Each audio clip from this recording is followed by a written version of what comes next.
มาต่อ EP 2เป็นยังไงเนาะก็คือมื้อนี้ทางบ่าวน้อยก็ได้มีภารกิจพี่น้องเนาะมอบเครื่องมอบของให้ทางสาวันและก็ลูกน้อยของเพิ่นพี่น้องเนาะก็มีผู้ใหญ่ใจดีทางฝั่งไทยพี่น้องฝากเงินมา 1,000 บาทน้องพี่น้องมาซื้อมาม่าปลากระป๋องขนมหรือว่านมพี่น้องมาให้คนน้อยเนาะก็คือพ่ออุบลพี่น้องพ่ออุบลสุขศิลาพี่น้องเนาะข้อมูลเพิ่นกับเพิ่นอยู่ซอยพหลโยธินนี่แหละพี่น้องเนาะแล้วก็ถนนสะไทไหมบ่ประมาณนี้แหละพี่น้องเนาะถนนสะไทไหมถ้าบ่ได้อ่านผิดก็ขอโทษขออภัยเด้อพี่น้องเด้อเนาะคือมื้อนี้ก็มีภารกิจพี่น้องมาซื้อเครื่องซื้อของให้เพิ่นเนาะ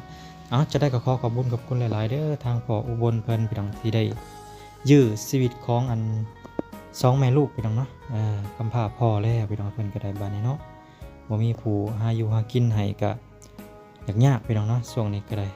ทางอันแม่ลูกเพิ่นก็ได้อันตรายหลายเนาะนอนผู้เดียวอยู่ในเฮือนมีแต่ลูกซ้ำผู้เดียวแหละพี่น้องเนาะบางทีเพิ่นก็ตอนผัวเพิ่นอยู่เพิ่นก็ไปขอข้าววัดกินประมาณนี้พี่น้องเนาะเพิ่นได้เรามาพี่น้องเนาะโอเคสิพี่น้องเดี๋ยวไปรับไปชมเบิ่งนำกันเลยพี่น้องเนาะไปขอบคุณกับคุณทางพ่ออุบลเพิ่นเด้อขอบคุณทั้งพ่ออุบลขอให้เพิ่นอยู่ดีมีแฮง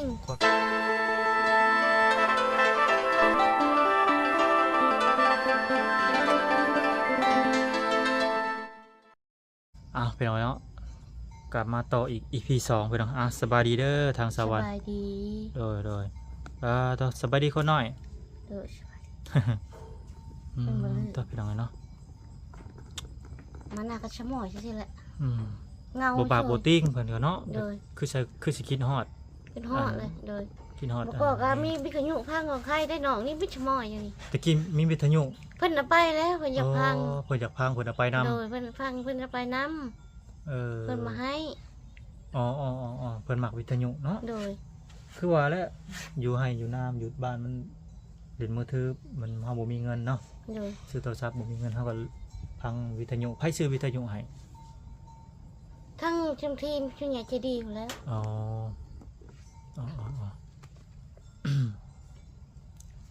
ทั้งวิทยุพี่น้องเอ้ยเราก็ได้พระห่มแม่นฮุบเมื่อบ้านเบิดบ่เมื่อบ้านเบิดเบิดแล้วหมอแหกแต่กระโปงกับเมื่อบ้านเบิดยังอยู่ยังอยู่เนาะยังห้อยอยู่ผู้ชนตะนะ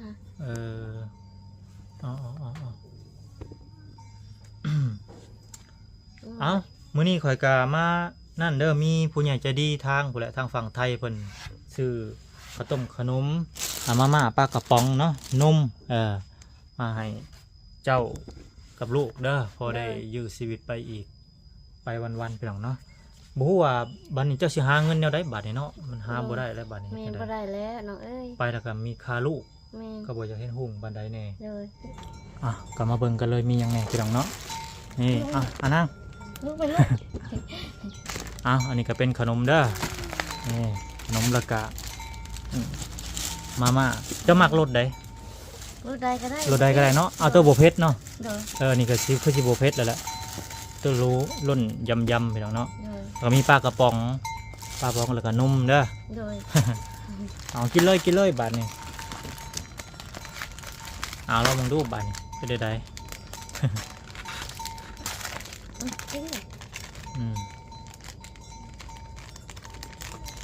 ชิมมองดูแฉะบ่กินดูเพิ่นยังส่งแฉะอยู่บ้านมึงเห็ดกินอยู่บ้านเนาะ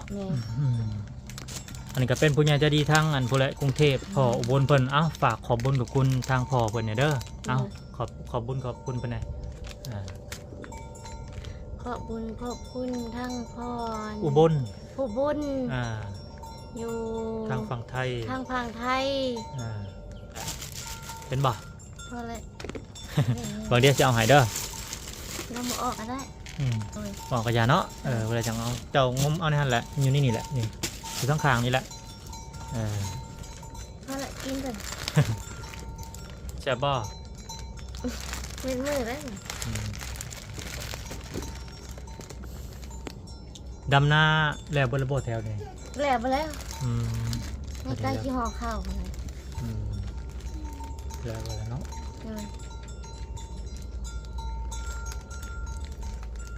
อันนี้สิป้าว่าอยู่หน้าบ่เราอยู่บ้านนะเมื่อบ้านอันนี้ โอ้บ่ได้เลย เออ เอามือเอาไป คือว่าได้นอนอยู่บ้านเนาะลืมเนาะอ๋อเมื่อ ไม่นอนบ่ได้อย่างนี้ก็บ่มีนี่บ่ได้ข้างเราเป็นชิ้นใหญ่ลงไปปลูกหั่นแต่ดิน อืม ทางครัวนี้ทางครัวหมูนี้ อ๋ออ๋ออ๋อ เมื่อนั้นก็หลายคนอยู่มา อืม เทียนเบิด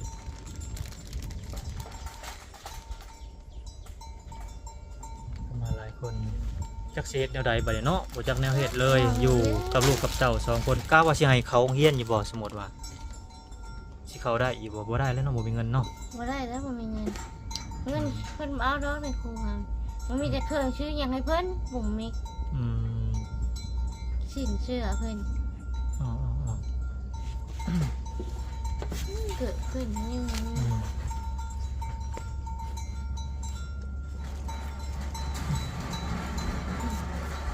โอ้หัวสดกันแล้วตั้งนานจักโมงเขาเมื่อบ้าน รู้แหละ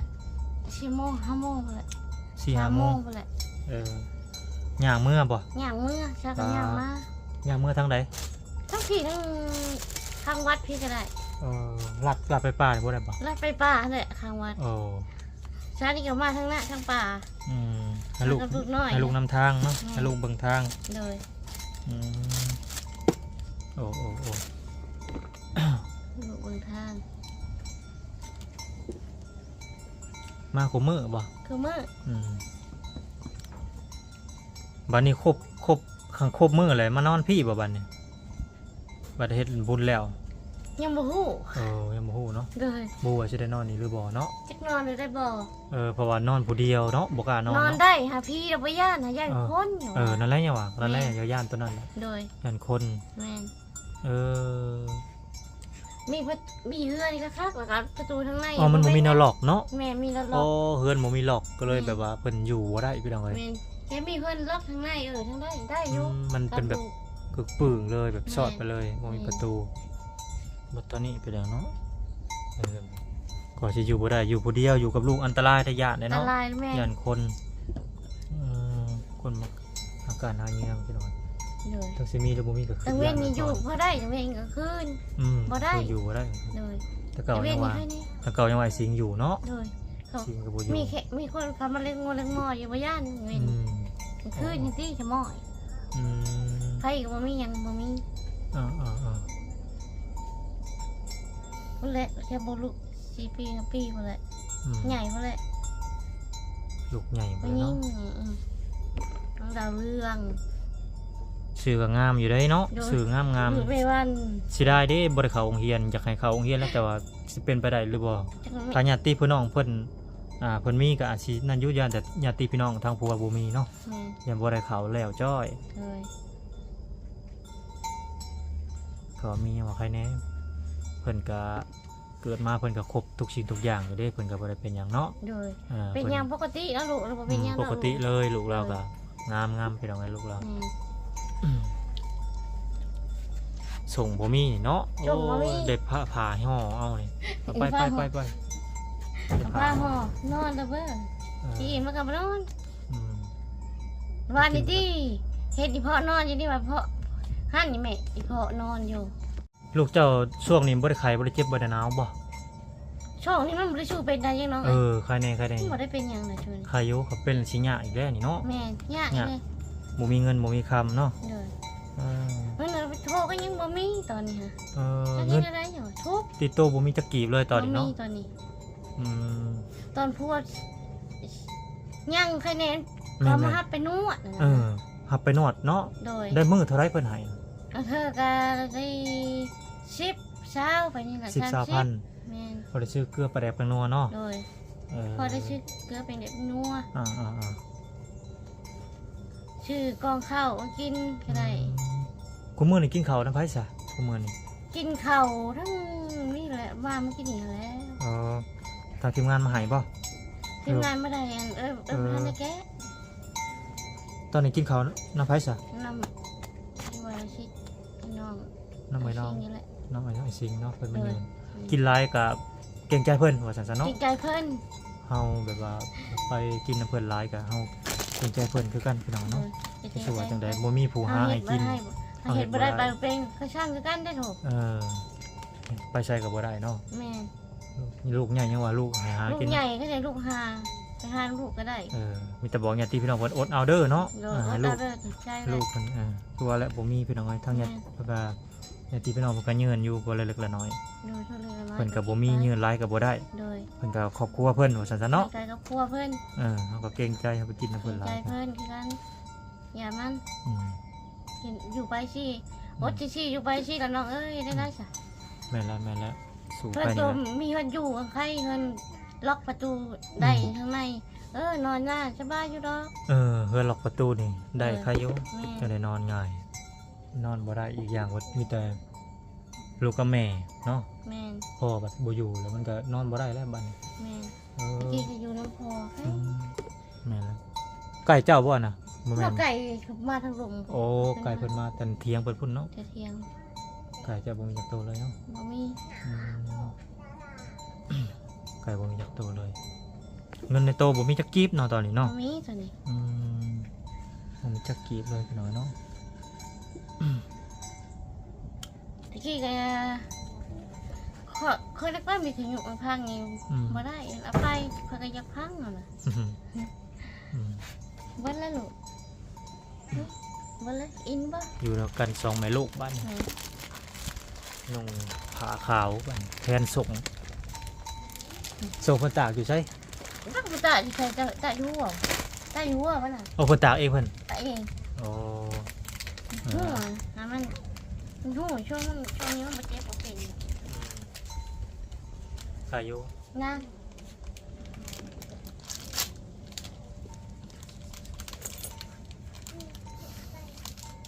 สิว่าจังไดเบิดเท่านั้นบัดนี้เนาะ โดย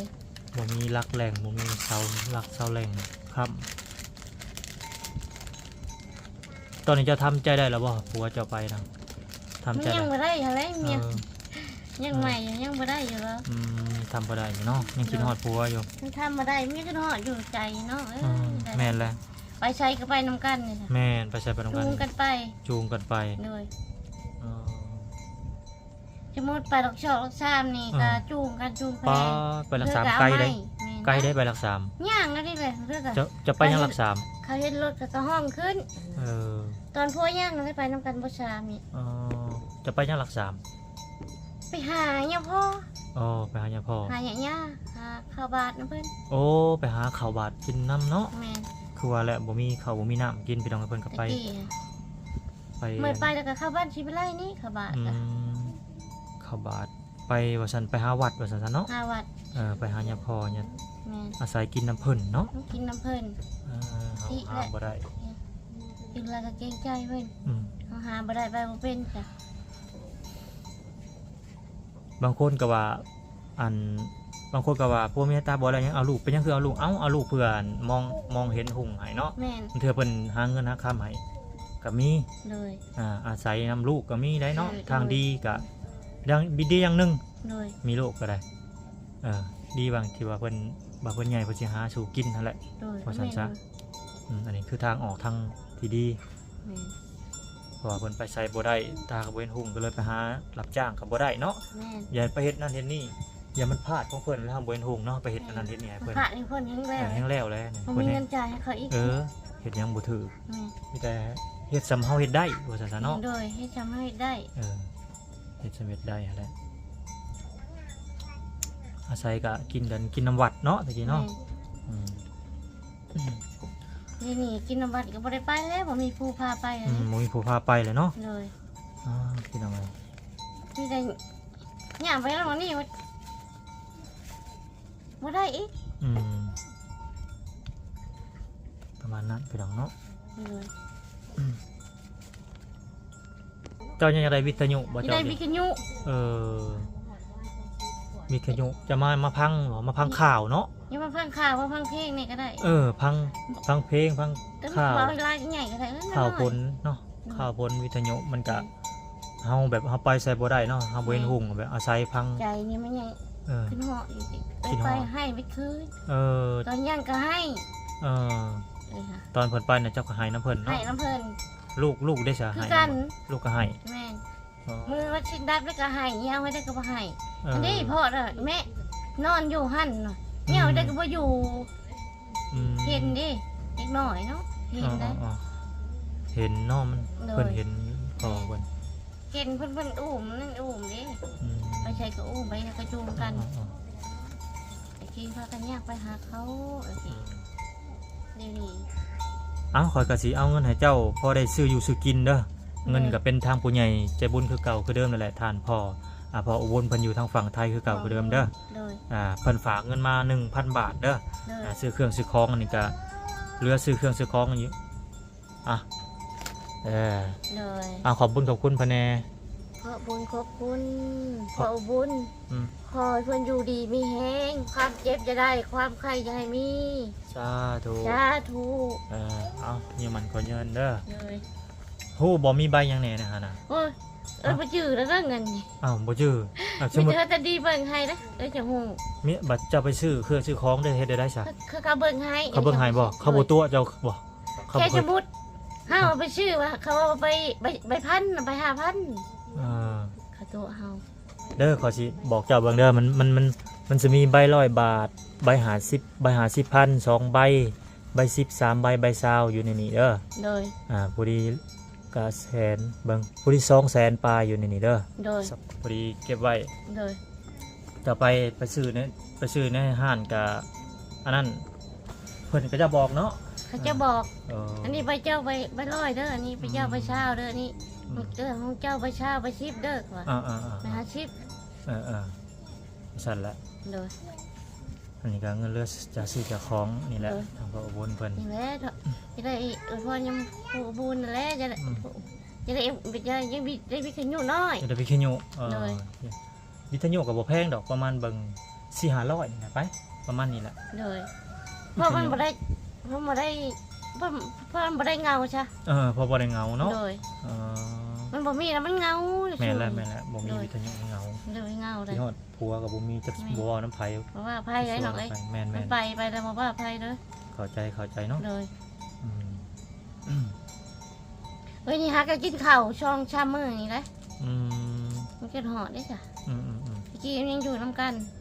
เฮ็ดหัวมาทั่วค่ะ อืม เฮ็ดไร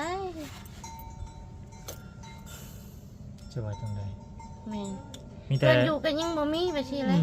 มีแต่อยู่นำญาติพี่น้องมีก็ซ้ำบ่มีเนาะ มี เพื่อน ก็ นี่ ชาบ่มี มีก็นอนบ่ได้ นอนบ่ได้ นอน คือ ผู้เดียวบ่ได้แล้วซ้ำผู้เดียวแหล้วลูกก็ซ้ำเฮ็ดป้อง ลู กั ก น ก็ แม่ ยิง บ่ได้ น้อยๆนึง ป้องกันแม่บ่ได้ โดยมัน อยู่ ก็ ใน ช่อง ครัวอยู่ ปี ใครนี่ ป้ายนี่ อืม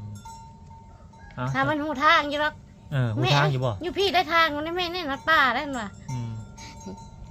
หยาหมูเช้านี่ดิ เออ มาโต๊ะกันแง่ผีอ่ะผีห่างนี่ที่เลย อืมจะได้ก็สู้ๆเด้อเป็นกำลังใจให้เด้อ เลย คอยก็สิกลับก่อนเด้อบ่ได้เด้อ ขอบใจ มื้อหน้า เด้อ มื้อใดโดยอยู่ดีแม่งสบายดี เลย สบายดี โดยสบายดี ไปพี่น้องเอ้ย